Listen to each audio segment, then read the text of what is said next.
আমি মীর হাসান আপনাদের সকলকে আমন্ত্রণ জানাচ্ছি যমুনা টেলিভিশনের নিয়মিত আয়োজন ২৪ ঘন্টা থেকে। প্রিয় দর্শক, আপনাদের সকলকে বাংলা নতুন বছরের শুভেচ্ছা, স্বাগত ১৪৩১। আপনারা জানেন বাংলাদেশ সময় রাত ১১টায় আমরা সাধারণত সমসাময়িক নানান বিষয় নিয়ে কথা বলি। আজও আমরা প্রাসঙ্গিকভাবে আমাদের আলোচনার বিষয়বস্তু নির্ধারণ করেছি পহেলা বৈশাখ, সবার হতে বাধা কি। আর এই বিষয় নিয়ে কথা বলতে আজ আমরা আমাদের স্টুডিওতে তিনজন গুণী মানুষকে আমন্ত্রণ জানিয়েছি। তাদের সাথে একে একে পরিচিত হতে চাই। পরিচয় পর্বটা শুরু করব আমার ডান পাশ থেকে। আমার ডান পাশে আছেন প্রাবন্ধিক, অর্থনীতিবিদ এবং গবেষক ডক্টর শাহ আজম শান্তনু। একই সঙ্গে তিনি রবীন্দ্র বিশ্ববিদ্যালয়ের উপাচার্যের দায়িত্ব পালন করছেন। আপনাকে স্বাগত জানাচ্ছি আমাদের ২৪ ঘন্টায়। স্বাগত। আলোচনায় যোগ করে নিতে চাই কবি এবং জনপ্রিয় কলাম লেখক সোহরাব হাসান। একই সঙ্গে তিনি প্রথম আলোর যুগ্ম সম্পাদকের দায়িত্ব পালন করছেন। আপনাকেও স্বাগত। এই আলোচনায় যোগ করে নিতে চাই কবি মোহাম্মদ নুরুল হুদাকেও। তিনি বহুল বা অনেকগুলো পরিচয়ে পরিচিত। তাকে জাতিসত্তার কবি বলা হয়। একাধারে তিনি ঔপন্যাসিক, সাহিত্যিক, সমালোচক এবং পাশাপাশি তিনি এখন বাংলা একাডেমির মহাপরিচালকের দায়িত্ব পালন করছেন। এই তিনজন গুণী মানুষকে নিয়ে আলোচনা শুরু করতে চাই। আশা করি নতুন প্রজন্ম অনেক কিছুই আজকে যে আলোচনা থেকে সমৃদ্ধ হতে পারবে। আমি আলোচনাটা শুরু করতে চাই কবি মোহাম্মদ নুরুল হুদা আপনাকে দিয়েই।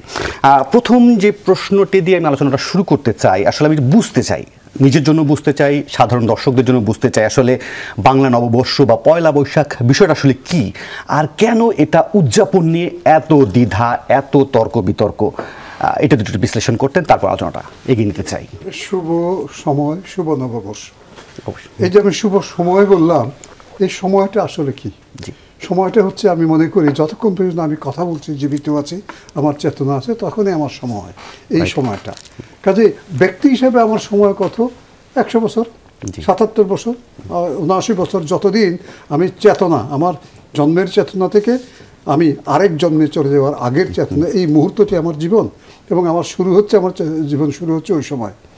একটা জাতির জীবন যদি বলি, তাহলে জাতির জীবনেও এই ব্যাপ্তিটা কতটুকু আছে সেটা বের করতে হয়। সেটা কঠিন কিন্তু, কারণ একটা জাতি, এই যে আমরা বাঙালি জাতির কথা বলছি, নববর্ষের কথা যখন বলি, তখন বলতে হবে যে আমরা বাঙালি জাতিকে নিয়ে স্মরণে রেখে আজকে সেই কথাটি বলছি। ধরো যাক, আকবরের আগে তো এই ফসলি সনের অস্তিত্ব ছিল না। সনের অস্তিত্ব ছিল, সময়ের হিসাব ছিল, বিভিন্ন ক্যালেন্ডার ছিল, কিন্তু এ ছিল না। কিংবা তারও আগে হোসেন শাহ আমরা যদি যাই, তার আরেকটু আগে যেতে পারি। এইভাবে যেতে যেতে অন্তত আমি বিজয় সিংহ পর্যন্ত যেতে পারি। যে বিজয় সিংহ বাংলার একজন স্বাধীন প্রভু রাজা ছিলেন বলে কিংবদন্তি আছে, এবং বাইরে গেছিল, অন্য কোনো দেশকে গেছিল, এটাও আমরা জানি। তাহলে এই যে বিষয়টি, এটি আমাদের স্মৃতির ভিতর। আমরা এখন এটা বলি ইনটেনজিবল কালচারাল হেরিটেজ, মানে আমাদের বিমূর্ত যে ইতিহাস, যেটা ঐতিহ্য হিসেবে বহমান আছে, সেটা আমাদের স্মৃতির ভিতর রয়ে গেছে। এই স্মৃতিকে আমি যতদূর নিতে পারি, নিতে তারপর আমি কনস্ট্রাক্ট করে নির্মাণ করি আমার পরিচয়টা, সময়ের ভিতর আমার এই পরিচয়টা। এবং যে জাতি, যে মানুষ যেখানে থাকে, তার যে জিওগ্রাফিক্যাল যে পরিপ্রেক্ষিত, সেখানে তার জিওগ্রাফিক্যাল পরিপ্রেক্ষিত হতে পারে, তার অন্যবিধ পরিপ্রেক্ষিত হতে পারে, যা আমার এই মুহূর্তে আমার মনে আসছে না, হতে পারে আলাদা হবে। যেমন গ্রেগরিয়ান ক্যালেন্ডার, এটা অন্য ধরনের ক্যালেন্ডার, আরেক জগতের, পৃথিবীর আরেক অংশের, আরেক সংস্কৃতির। আর আমার সংস্কৃতির যেটা বাংলা ভাষা সংস্কৃতি থেকে শুরু করে আমি বলি স্থান এবং সময়, এই দুটো আমাদের জন্য খুবই গুরুত্বপূর্ণ।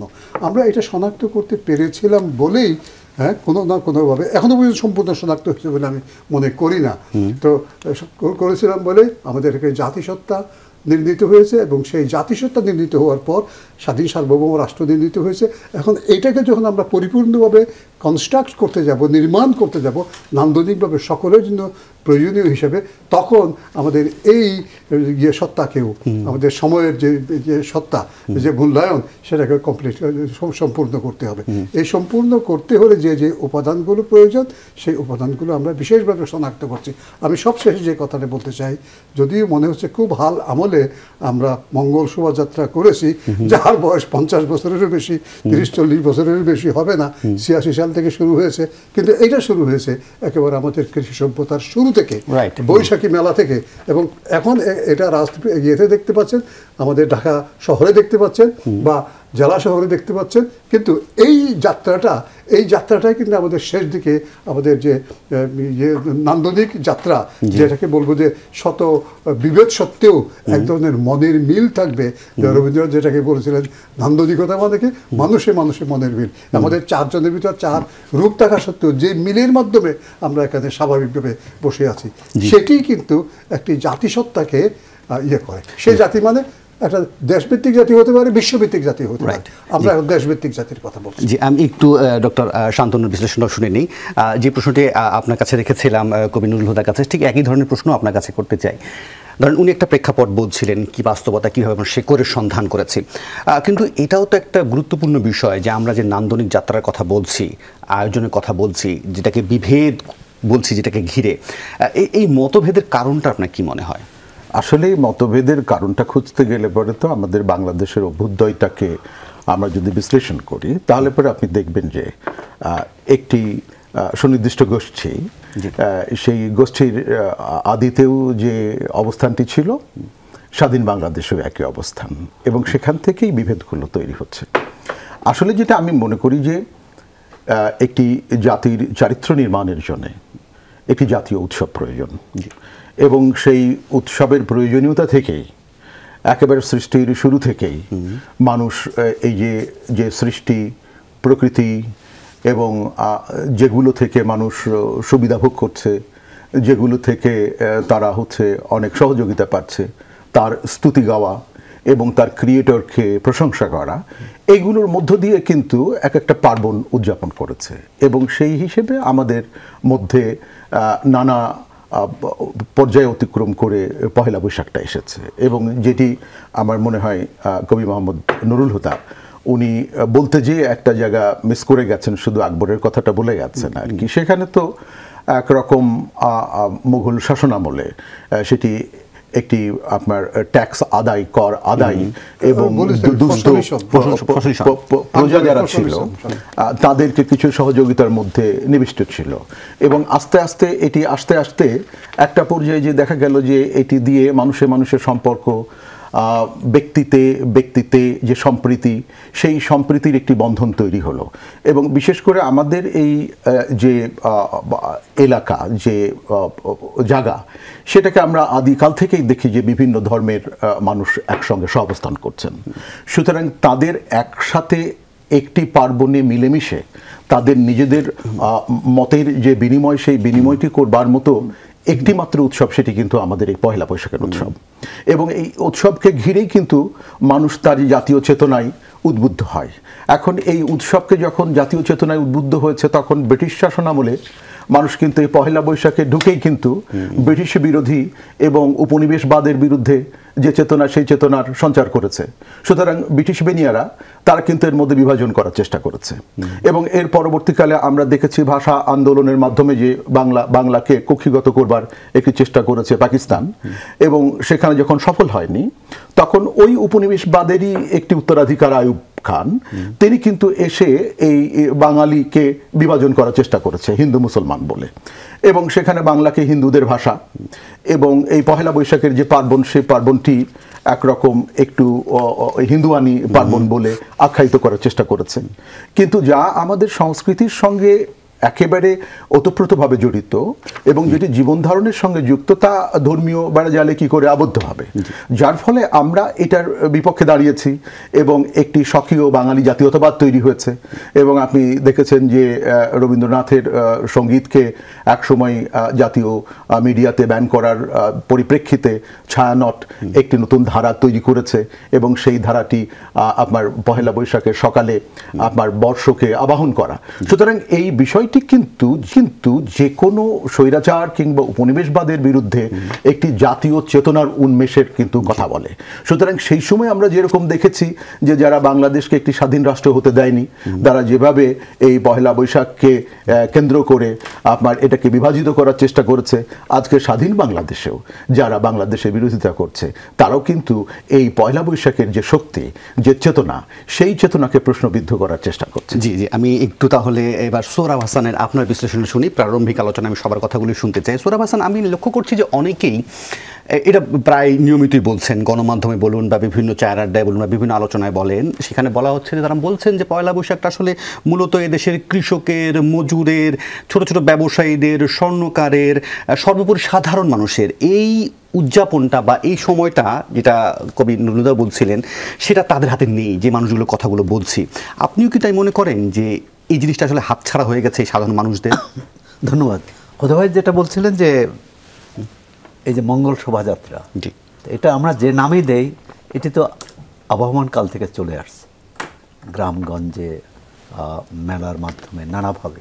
তো সুতরাং সেটা চলে আসছে, সেটা অর্থনৈতিক একটা প্রেক্ষাপট তো থাকে, চলে আসছে। এবং চলে আসলো কেন, মানে শহরে আসা মানে গ্রাম ছেড়ে না। যদি পয়লা বৈশাখের অর্থনীতি বলি, সেখানে গ্রামের কিন্তু একটা বিরাট ভূমিকা আছে। কারণ আমরা এই পয়লা বৈশাখ উপলক্ষে যেসব পণ্য, যেসব তৈজসপত্র অথবা যেসব পোশাক, এগুলো গ্রামের সাধারণ মানুষই তৈরি করেন। আর যে বিষয়টি হচ্ছে যে এই যে জাতিসত্তা, পয়লা বৈশাখ বা নববর্ষ, নবান্ন, এই যে আমাদের আবহাওয়ার মধ্যে, আমাদের প্রকৃতির মধ্যে যে উপাদানগুলো আছে, সেগুলোই কিন্তু আমরা গ্রহণ করেছি। এবং আমাদের পোশাক, আমাদের চিন্তা চেতনা, তার একটা বড় ভূমিকা আছে। এবং সেটি এই অঞ্চলের মানুষের, শুধু বাঙালি না, কিন্তু বাঙালির পাশাপাশি যারা আদিবাসী বলি, যাদের আমরা, যেমন চাকমা, মারমা, ত্রিপুরা, অন্যান্য জাতিসত্তা, তাদেরও কিন্তু নববর্ষটা এই সময়। এবং পাহাড়ের 3টি জনগোষ্ঠী একই সঙ্গে বৈশাখী পালন করে। তা এবং সেটি কিন্তু তারা 12 তারিখ শুরু করে, 14 তারিখে শেষ হয়। সুতরাং পয়লা বৈশাখে আরেকটি তাৎপর্য মিলন, মানুষের মধ্যে এক ধরনের ঐক্যের ডাক, যেটা রবীন্দ্রনাথ বারবার তার কবিতায় বলেছেন, গানে বলেছেন, আহ্বান, মিলনের কথা। যে তো সুতরাং এখানে এটি আনুষ্ঠানিকভাবে বাদশাহ আকবরের সময় চালু হলেও তার আগেও তো এর একটা প্রেক্ষাপট ছিল, এর উপাদান যে তার আগেও তো বৈশাখী প্রথম কি বলে, মানে কৃষি কি বলে, চাষাবাদ যে শুরু করা। কারণ তখন নতুন পানি আসে, বৃষ্টি শুরু হয়, এভাবে হয়। আবার নবান্ন বর্ষপঞ্জিকা মিলিয়ে বর্ষপঞ্জিতে একটা একটু বৈপরীত্য, হুদা ভাই পরে বলতে পারবেন ব্যাখ্যাটা। যেমন আমরা কিন্তু অনেক দিন একই সঙ্গে, অন্তত পাকিস্তান আমলে বা বাংলাদেশ হওয়ার পরেও কিছুদিন, সম্ভবত এরশাদ আমলেই এটি করে দেওয়া হয়।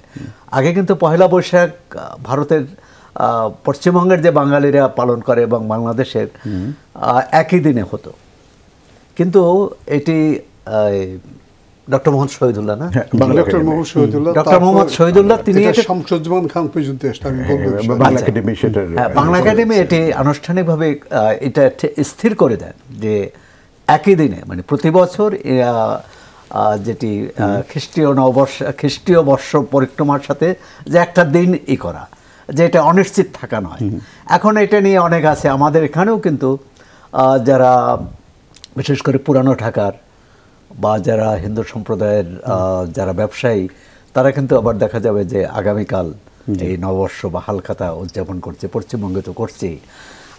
এখন এটি একদিনে হলে ভালো হতো কি না, এটা তো সময় নির্ধারণের বিতর্কের কথা বলছেন, কিন্তু আমি এটা বিতর্কের কথা শুনতে যাচ্ছি বা যেটা খুব আলোচনা হচ্ছে, সেটা হচ্ছে উদযাপনের জায়গা থেকে অনেকেই বলছেন যে এই পয়লা বৈশাখের বিষয়টা বাণিজ্যিকীকরণ হয়ে গেছে, কেউ বলছেন সাম্প্রদায়িকীকরণ হয়ে গেছে, কেউ বলছেন রাজনীতিকীকরণ হয়ে গেছে।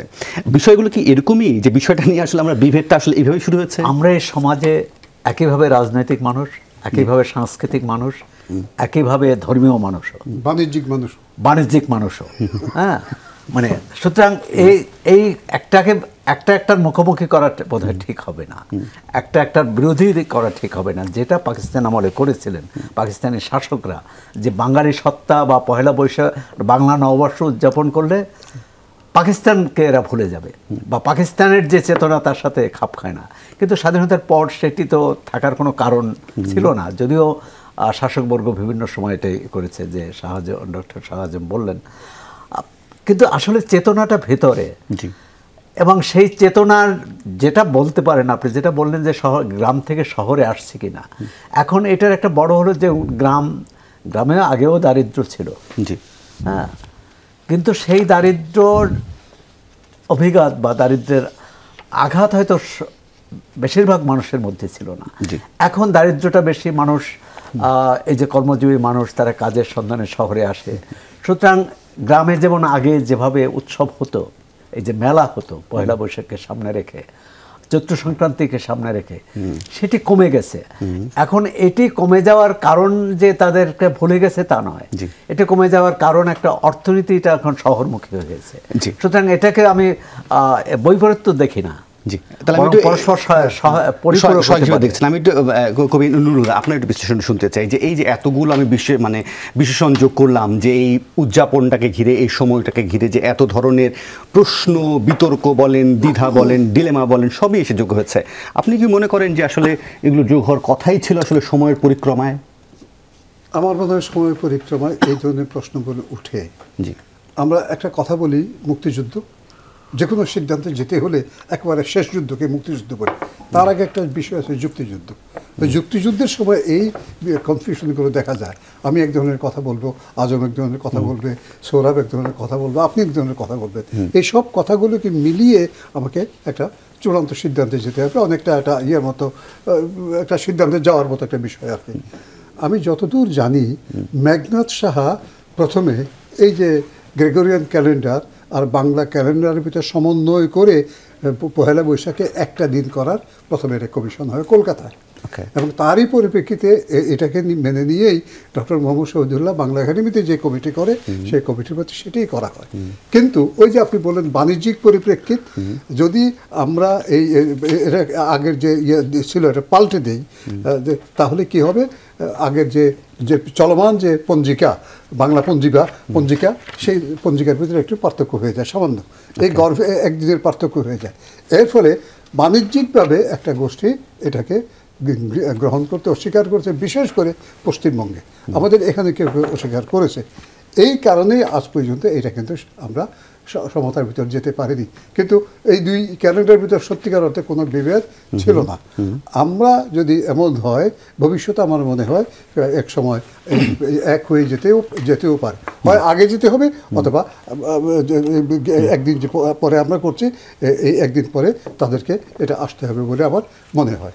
দ্বিতীয় কথা হচ্ছে যে এই সময়ের পরিপ্রেক্ষিতে আমরা তো একটা সিদ্ধান্তে যেতে চাই। যারা আমাদের বিরুদ্ধবাদী তাদেরকে এক জায়গায় নিয়ে এসে তাদেরকে এনিহিলেট করার প্রশ্ন ওঠে না, এটা কখনো হয় না। আমরা দেখা যায়, আমরা যে ইসরায়েলের সঙ্গে যে যুদ্ধ দেখতে পাচ্ছি গাজাতে, এটা কেউ কখনো এনিহিলেট করতে পারবে না। যুক্তির মাধ্যমে এটা যেতে হবে। বাংলাদেশের যে আবির্ভাব, তার ভিতর আমরা এই যুক্তির পরম্পরাটা দেখেছি। আমার মনে হয় সময়ে এটা এই যুক্তির পরম্পরার কারণেই আমরা সিদ্ধান্তে চলে যেতে পারি। যে আমি এই জায়গাটা থামাই, এটা বিরতি নেই। বিরতির পর ফিরে এসে বাণিজ্যিকীকরণের যে প্রসঙ্গটি এলো সেটা নিয়ে একটু জানতে চাইবো। যে ধরেন এই যে আমাদের নতুন বছরকে বরণ করে নেয়া, সেটা তো ধরেন সাধারণ মানুষের দৃষ্টিতে, আমি খোলা দৃষ্টিতে যা দেখি যে এই বিষয়টাকে আসলে নানানভাবে সামনে নিয়ে আসা হয়, নানান ধরনের বাণিজ্যের বিষয়গুলো সামনে আসে। সেগুলো কোনটা আসলে নৈতিক, কোনটা অনৈতিক, সেটা নিয়ে আসলে নিজ নিজ অবস্থান থেকে আমরা সবাই কথা বলতে পারছি কিনা। আপনাকে যে প্রশ্নটি করতে চাই আসলে, যে আমরা বলছিলাম যে উদযাপন নিয়ে যে দ্বিধা দ্বন্দ্বের কথাগুলো, এইখানে আপনি আসলে এটা উৎস কোন জায়গায় দেখবেন? পাশাপাশি অনেকেই বলেন যে আমরা আসলে ধর্ম, দেশ, উদযাপন, আয়োজন সব এক করে ফেলি। বিষয়টা কি এরকম? না, উদযাপন তো ভিতরে। এখন সেটা ভিতরের উদযাপনটা কিভাবে আমি প্রকাশ করব, সেটা নানা রকম। অবশ্যই হুদাইবার সাথে আমার অমিল হতে পারে, ডক্টর শাহ আজমের সাথে আমার অমিল হতে পারে, আমার সাথে আপনার অমিল হতে পারে, বা আমার সাথে আপনার। সুতরাং এটি আমি মনে করি যে এটাতে এক সূত্রেই গাঁথতে হবে, কিন্তু একটা কি বলে ঐক্যতান থাকা প্রয়োজন। এটা পরস্পর, আর হচ্ছে যে এটার মধ্যে একটা সৌন্দর্য থাকা প্রয়োজন। এই যে পয়লা বৈশাখে প্রথম ছায়ানটের কথাই যদি বলি, ছায়ানট এটা শুরু করলো একটা ছোট্ট পরিসরে, তারা শুরু করলো, বা তখন এতটাই ছিল না, এবং সেটা একটা প্রতিবাদের অংশ হিসেবে। আর সেটি এখন জাতীয় পর্যায়ে চলে আসলো। এখন তো ঢাকা শহরে পয়লা বৈশাখের দিন কমপক্ষে কয়েক ডজন অনুষ্ঠান হয় এরকম, মানে সঙ্গীতের আসর বিভিন্ন পার্কে, বিভিন্ন এলাকায়, উত্তরা পর্যন্ত। সুতরাং এর মধ্যে মানে কি বলে একটা প্রতিযোগিতা থাকতে পারে, কিন্তু সেটা সুস্থ প্রতিযোগিতা, এবং লক্ষ্যটা যদি এক হয় যে আমি এই নববর্ষটা কেন উদযাপন করছি, আমি বাঙালির যে সংস্কৃতি, সেই সংস্কৃতিকে নিজেকে শানিত করার চেষ্টা, নিজেকে শুদ্ধ করার চেষ্টা, এবং আমার আহ্বানটা আমার চিন্তাটা অন্যের মধ্যে ছড়িয়ে দেওয়া, বা অন্যের চিন্তাটাও আমি আত্মস্থ করা। এর বাণিজ্যিক বিষয় তো থাকতেই পারে, থাকবেই, কারণ এক সময় তো বলা হতো যে, এবং বেশ সমালোচনা হতো, এখন কিন্তু আর সেই সমালোচনা নেই এবং ওই উপাদানও নেই, যে বৈশাখ মানে সময়ের প্রেক্ষিতে তো ধরেন বাণিজ্যিকরণ নিয়ে অনেক হতেই পারে, কিন্তু প্রশ্নটা হচ্ছে যে আপনি কতটুকু বাণিজ্যিক করবেন, কারণ একটা সময় ইলিশ খাওয়া নিয়ে এই সময়টা নিয়ে সেটা তো বিশাল ডিবেট ছিল একটা দীর্ঘ সময় পর্যন্ত, এখন কমে গেছে। এখন আর কি বলে রমনায় ওখানে পান্তা ভাত নিয়ে আমি মনে হয় না এখন কেউ বসেন, বা বসলেও খুবই বিরল।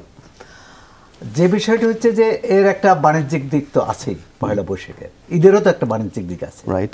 তাই ঈদকে নিয়ে তো আমরা প্রশ্ন করি না যে ঈদের যেহেতু এত কোটি কোটি টাকার বাজার হচ্ছে, ঈদের মর্যাদা হানি হচ্ছে, তো সুতরাং পয়লা বৈশাখে বাণিজ্য হলে সেটার খারাপ কিছু নয়, কিন্তু এই বাণিজ্যটা প্রধান না হয়ে যায়, বা বাণিজ্যের একটা ভূমিকা থাকবে, কিন্তু পয়লা বৈশাখের যে নিজস্ব যে গাম্ভীর্য, ঐশ্বর্য, নিজের যে সৌন্দর্য, সেটি হারিয়ে না যায়। আমরা এমন কিছু করব না, সেটা আলপনা হোক আর অন্য যে কোনো সঙ্গীত হোক, যাতে নিজের ভেতরকার সৌন্দর্যটাই প্রকাশিত হয়, এর বাইরে কিছু। আমি ডক্টর শান্তনু আপনার কাছে এই বিশ্লেষণটা শুনতে চাইবো, যে ধরেন এই বিষয় নিয়ে যে বাণিজ্যিকরণ বলেন বা সাম্প্রতিকীকরণ বলেন, রাজনীতিকরণ বলেন, এটা আপনি নিশ্চয়ই আপনার বিশ্লেষণ দেবেন, কিন্তু পাশাপাশি আরেকটা বিষয় আমি জানতে চাচ্ছি যে আমাদের দেশের তো বয়স কম হলো না, স্বাধীনতা তো দীর্ঘ একটা 50-এর বেশি 53 মতো চলে গেছে, আমাদের জাতিসত্তার যে শেকড় সেটা অনেক গভীর। আজকের দিনে দাঁড়িয়ে কি আমরা আমাদের নিজেদের মূল্যায়ন করবো কিনা? ধরুন ছোট্ট একটা বিষয় নিয়ে আমি যদি আপনাকে জিজ্ঞেস করি, যে ধরেন এখনকার এই প্রজন্মকে যদি আপনি খুব সহজে জিজ্ঞেস করেন, সে জানুয়ারি, ফেব্রুয়ারি, মার্চ, এপ্রিল সব বলে দিতে পারবে, কিন্তু তাকে যদি বলা হয় যে বাংলা মাস, বাংলা সন, সে ষড়ঋতু কোন মাস চলছে, সেটা কি তারা বলতে পারছে? বা তাদের জন্য আসলে কি পৌঁছায় দিতে পারছি যে বাংলাটা আসলে তাদের কতটুকু কাছে যেতে হবে? হ্যাঁ, সেটা একটা বড় প্রশ্ন। এবং আপনি যদি বলেন যে আমাদের এই চেতনার যে বিকাশ এবং সেটি কত দীর্ঘস্থায়ী হবে, তার সাথে আপনার এই প্রশ্নটি খুবই সম্পর্কিত। জি, কারণ আপনি যদি তরুণ প্রজন্মকে আমাদের এই সাংস্কৃতিক ধারায় যুক্ত করতে না পারেন, তাহলে পরে এটি তো আর বেশি দূর এগোবে না। তো এখন যেটা হয়েছে যে আমাদের যে লেখাপড়া, আমাদের যে পাঠ্যাভ্যাস এবং আমাদের যে পাঠরীতি, সেই পাঠরীতির সাথে তো আন্তর্জাতিক যে চাপ, সেটি আমরা প্রত্যক্ষ করি, যার ফলে আমরা সবসময় মেলানোর চেষ্টা করি আমরা এখানে যা পড়াশোনা করছি, আমরা যে ধারায় পড়াশোনা করছি, সেটি উন্নত দেশের সাথে কতটা অমিল, কতটা সমিল রয়েছে। যার ফলে আমরা ঠিক এই উন্নত দেশের যে শিক্ষা, সেই শিক্ষা পদ্ধতিটাই কিন্তু আমাদের দেশে একরকম রেপ্লিকেট করার চেষ্টা করি, এবং সেই শিক্ষাটি না হলে পরে আমরা মনে করি যে বোধহয় গুণগত মানসম্পন্ন শিক্ষা হচ্ছে না, কিংবা শিক্ষার মর্যাদা তৈরি হচ্ছে না। তো যার ফলে আমাদের এই আন্তর্জাতিক এই প্রতিযোগিতামূলক বাজারে এটা সত্যি কথা, আমাদের ছেলেমেয়েরা একটু ইংরেজি ধারাই তারা একটু এখন চর্চাটা শুরু করেছে, যার ফলে অনেককে যদি জিজ্ঞাসা করা যায় এটি কোন বছর বাংলার, আমার বিশ্বাস অনেকে ভুল করবেন, অনেক আপনার একটি মানুষ যার বাঙালি চেতনা রয়েছে তিনিও ভুল করবেন, বিকজ অফ যে আমরা যে চর্চাগুলো করছি, প্রতিদিন যা করছি, সেই চর্চায় যদি আমাদের বাঙালিত্ব না আসে, তাহলে এটি আসলে সম্ভব হবে না। তো এখন আমি যেটা বলতে চাই যে আমাদের ছেলে মেয়েরা আসলে জানুয়ারি, ফেব্রুয়ারি, মার্চ, এপ্রিল এটা গুণে অভ্যস্ত, কিন্তু একটি দিক তো আসার দিক, যে এপ্রিল এলে তারা বলতে পারে এটা পয়লা বৈশাখ এলো, এবং পয়লা বৈশাখ মানে আমাদের প্রাণের উৎসব, এবং এই বৈশাখের এই দিনে আমাদেরকে শপথ নিতে হবে। এই যে বলছে যে আমরা তো তিমির বিনাশী, এই তিমির বিনাশে আমাদেরকে নিয়োজিত হতে হবে, এবং যত অন্ধকার আছে সেগুলো দূর করতে হবে, যা পঙ্কিল, যা আপনার হচ্ছে যে আবিল, যা বাতিল, তাকে ভস্মীভূত করতে হবে। এবং আপনার এই আমাদের ভেতরকার যত ভুল ত্রুটি অন্যায় সেগুলো পরিত্যাগ করে আমাদেরকে একটি শুদ্ধ আচরণ এখানে আনতে হবে, এবং সেটা বৈশাখ কিন্তু আমাদেরকে সেই কথাটি বলছে। সুতরাং আমরা যদি আমাদের ছেলে মেয়েদেরকে অন্তত এই ধারাটাতে, এই জায়গাটাতেও যদি তাদেরকে আমরা কেন্দ্রীভূত করতে পারি, তাতেও কিন্তু আমাদের আপনার হচ্ছে যে শঙ্কাটা থাকছে যে আমরা কত দূর এগোবো এবং সেটি এখন যৌক্তিক হচ্ছে কিনা।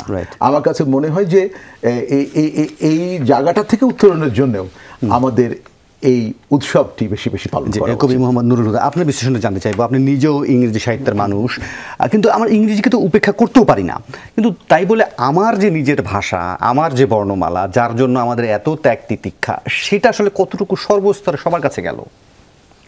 বহুদূর, অনেক স্তরে চলে এসেছে। আমি বলবো এখন যে কতদূর গেলে এই প্রশ্ন করছি, এটা তো আগে আমি এইভাবে করিনি, বা গত 20 বছর করেছি, আর 200 বছর করতে হবে। বাংলা ভাষার যে বিবর্তন, এটা আপনারা জানেন, এটা 1000 বছর নয়, এটা শতম ভাষারও আগে, ধরা যাক কিরগিজস্তানের একটি জায়গা থেকে শুরু হয়েছে। এটা 7000 বছরের বিবর্তন। এই 7000 বছরের বিবর্তনের ফলে বাংলা ভাষা এমন একটি ভাষা হয়েছে যা একটা রাষ্ট্রকে প্রতিষ্ঠা করতে পেরেছে, একটা সংস্কৃতিকে, জাতিসত্তাকে প্রতিষ্ঠা করতে পেরেছে। আবার এই মুহূর্তে বাংলা ভাষা আমাদের হাতের অস্ত্র হওয়ার পর মাত্র 50, 52, 53 বছর চলে গেছে। বাংলা ভাষাকে প্রতিদ্বন্দ্বিতা করতে হচ্ছে পৃথিবীর সবচেয়ে কি বলবো ব্যাপক যে ভাষা, ইংরেজি ভাষার সঙ্গে। আমাদের একটা ভাষা নীতি দরকার এই মুহূর্তে। একই সঙ্গে আমি বাঙালি, একই সঙ্গে বিশ্বমানব, বিশ্ব বাঙালি। কিন্তু এই যে সূত্রটা আমাদেরকে তৈরি করতে হবে, সেই সূত্রটা তৈরি হচ্ছে প্রফেসর আজম বলেছেন যে অন্তত একটা দিনকে আমরা মনে রাখি। সেটাও তো আবার ইংরেজির উপর ডিপেন্ড করে। হ্যাঁ, আরো ব্যাপার আছে, কিন্তু দেখতে হবে বাংলা ভাষা কি, প্রথম বাংলা ভাষা কি বৈশাখ না, প্রথম বাংলা ভাষা একটা ছিল অগ্রহায়ণ, সেই একটা বিবর্তিত হয়েছে। কাজে এই বিবর্তনের ধারা আমাদের এগিয়ে যেতে হবে। আপনি আমাদের পাশের একটা বড় রাষ্ট্রের কথা চিন্তা করেন, চীন। চীনারা কিন্তু চীনা ভাষা ছাড়া অন্য কিছু শিখতে চায় না, একই সঙ্গে ইংরেজিও শিখছে, শিখে দুইটার সঙ্গে একটা ইয়ে করছে। আমাদের এখানে এটা করতে হবে। আমাদের এখানে যাবতীয় দেখেন বাংলা বা বাংলা নিয়ে, বাংলা মিডিয়াম, আমি জানি একমত হবেন কিনা আমি জানি না, যে বাংলা মিডিয়াম নিয়ে যাবতীয় ধরেন আপনার কি বলবো এগুলো এক্সপেরিমেন্ট বা পরীক্ষা নিরীক্ষা, এটা নিয়ে আসলে কয়জন কথা বলছে? যতটা ইংরেজি মিডিয়ামের শিক্ষা ব্যবস্থা নিয়ে যতটা আমরা কথা বলি কম, কিন্তু বাংলা মিডিয়াম নিয়ে সবসময় আমাদের ধরনের হচ্ছে ইংরেজি মিডিয়ামে ওই শিক্ষাটা, আমাদের টেকনিক্যাল শিক্ষাটা প্রথমে নিয়েই নিতে হবে, নিয়ে তারপর আমি এটাকে বাংলায়, আমার বাংলায়ন আমি করব। এই দুইটার ভিতরে যে দূরত্ব আছে, এই দূরত্ব এইভাবে ঘোচাতে হবে। দুজনের ভিতরে পরস্পর গ্রহণের ভিতর আরেকটি বিষয় সহজে করা যেতে পারে, যেটা ধরা যাক আমরা কথা বলতে বলতে একটা ইংরেজি শব্দ বলে দিলাম, যে কেন বলছি, এই কারণে দুই ভাষার দূরত্ব, ব্রিজিং করা, সেতু বন্ধন করা, এইভাবে পাশাপাশি দুইটা ভাষা একই সঙ্গে জানার মতো একটা আমি বলবো যে থাকে দক্ষতা আমাদেরকে অর্জন করতে হবে। তা না হলে আমরা সারা পৃথিবীতে একা হয়ে যাব। এটা একা হয়ে যাওয়া সম্ভব হবে না। আমি ইংরেজি ভাষা পাঠ করেছি, কিন্তু আমি সবসময় এই মুহূর্তে যে বাংলা বলছি, at the same time I can speak in English all the time, no problem, okay, when in the class I can lecture, okay. পাশাপাশি আমাকে এই দুইটা ভাষা জানার একটা সক্ষমতা জানতে হবে। সারা পৃথিবীতে তাই চলছে। আমার আসলে প্রশ্ন আসলে আপনার তিনজনের কাছে তিন রকমভাবে আমি করতে চাই। আপনার তিনজন তিনটি প্রতিষ্ঠানে গুরুত্বপূর্ণ দায়িত্ব পালন করছেন। সোহরাব ভাই, আপনি নিজ দেশে একটা প্রথম সারির পত্রিকার যুগ্ম সম্পাদকের দায়িত্ব পালন করছেন। আসলে 1431 বঙ্গাব্দে দাঁড়িয়ে আসলে আপনি যদি আপনার সাংবাদিকতার জায়গা থেকে দাঁড়ান, 3 দশকে আপনার সাংবাদিকতার ক্যারিয়ার, আপনি এই সময়টাতে যদি দাঁড়িয়ে আপনাকে জিজ্ঞেস করি যে আসলে আপনি আমরা আমাদের সাংবাদিকতা আসলে করতে পারছি কিনা, কেমন হওয়ার কথা ছিল, সেটা যদি বিশ্লেষণ করেন, পাশাপাশি আমাদের আজকে সবার হতে বাধা কোথায়, এটা যদি ছোট্ট করে যোগ করেন কোনো আপত্তি নেই, প্লিজ। আচ্ছা, পহেলা বৈশাখে এসে এই প্রশ্নের উত্তর বা এই প্রশ্ন খোঁজা শুরু করছি আমরা, গুরুত্বপূর্ণ, খুবই গুরুত্বপূর্ণ। জি, অর্থাৎ কিন্তু এই প্রশ্নটি আমাদের প্রতিদিন করতে হবে, ওকে, যে আমরা যা শিখছি সেটা যথেষ্ট কিনা, আমরা যা বলছি সেটি যথার্থ কিনা, আমরা যা করছি সেটি সঠিক কিনা। এই প্রশ্নের মধ্যেই কিন্তু পহেলা বৈশাখের যে চেতনা, পহেলা বৈশাখের যে সৌন্দর্য, যে মাধুর্য, সেটি কিন্তু খুঁজে পাওয়া যাবে। এর আগে আপনি বলছিলেন যে এই যে নতুন প্রজন্ম পহেলা বৈশাখ সম্পর্কে জানে, বাংলা নববর্ষ সম্পর্কে জানে না। পত্রিকায় দেখবেন, এটা কিন্তু আমরা অনেকেই খেয়াল করি না, পত্রিকায় 3টা তারিখ থাকে, 3টা বছরের তারিখ থাকে, একটা বাংলা, একটা খ্রিস্টীয় বর্ষ, আর একটা হচ্ছে হিজরি বর্ষ। এখন যদি বলেন হিজরি বর্ষ তো আমরা কেউ বলতে পারি না, মানে কত বছর চলছে, বা ওই হয়তো মহরমের দিন বা নতুন বছর যেদিন শুরু হয়। হ্যাঁ, এটি কিভাবে করা যায়, এটি কিন্তু শিক্ষা প্রতিষ্ঠান শিক্ষকদের একটা দায়িত্ব, অভিভাবকদেরও দায়িত্ব, যে আজকে 1 জানুয়ারি, কিন্তু একই সঙ্গে বাংলা তারিখটা কত, রাইট। সুতরাং আমি মনে করি যে এটি পূর্বসূরিদের দায়িত্ব নতুনদের মধ্যে এই চেতনা ফিরিয়ে আনা। আর নতুন বছর শুরুতে আত্মজিজ্ঞাসা যেটা বলছিলাম, হ্যাঁ, এখন নতুনদের আত্মজিজ্ঞাসা হচ্ছে যেমন সাংবাদিকতা। তা সাংবাদিকতা কি?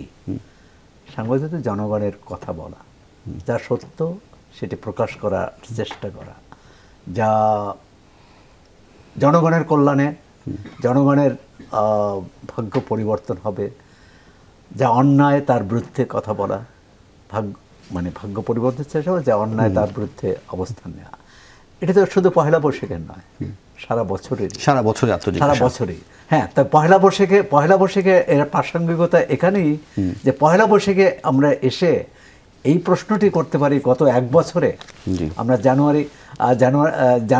পহেলা জানুয়ারিতে পত্রিকার একটা সালতামামি থাকে না, আমরা পহেলা বৈশাখেও এরকম একটা সালতামামি আমার ভেতরে করতে পারি।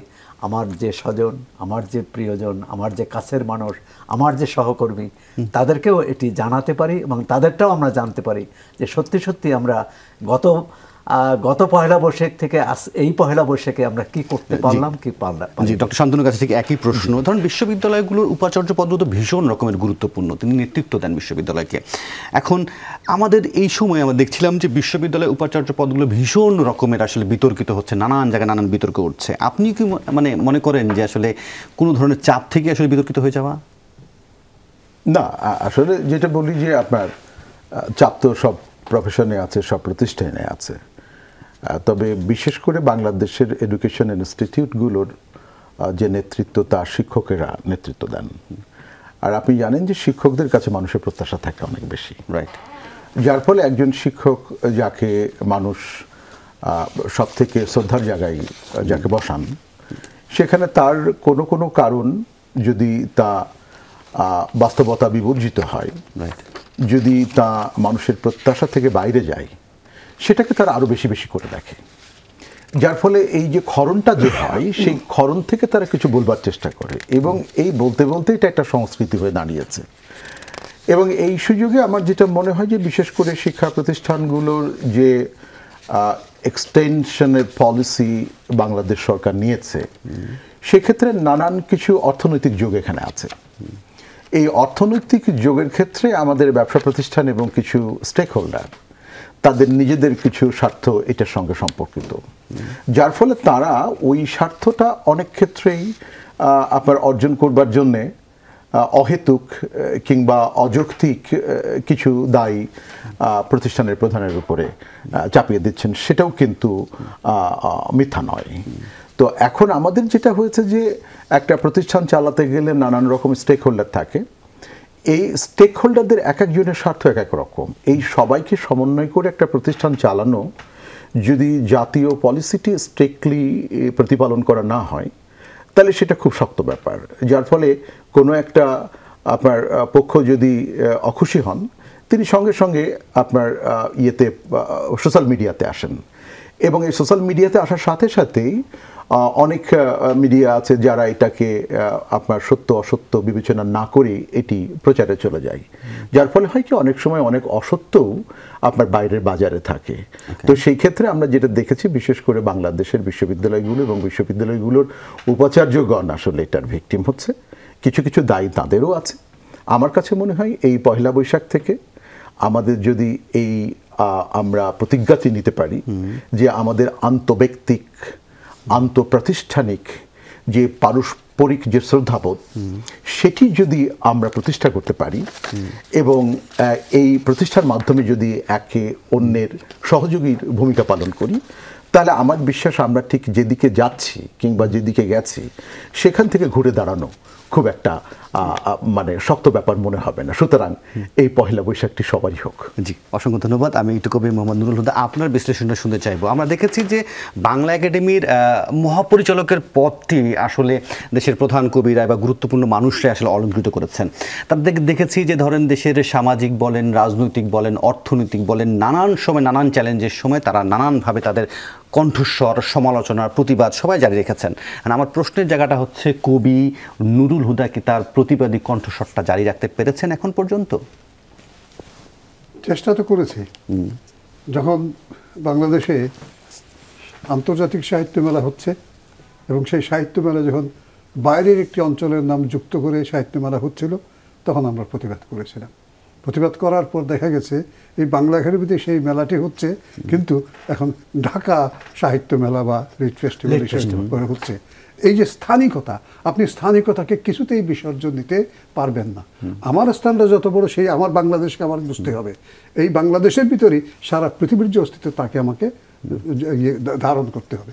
কাজেই আমার নিজের যে কি বলবো আবিষ্কার, তার পাশাপাশি নিজেকে শনাক্ত করার পাশাপাশি, নিজেকে যাপন করার পাশাপাশি, বলবীর বড় উন্নত মমশির বলার পাশাপাশি আমার নিজস্ব যে বৈশিষ্ট্য সেটাকে আমাকেই ধারণ করতে হবে, আমাকে প্রটেক্ট করতে হবে, আমাকে একই সঙ্গে সুরক্ষা দিতে হবে।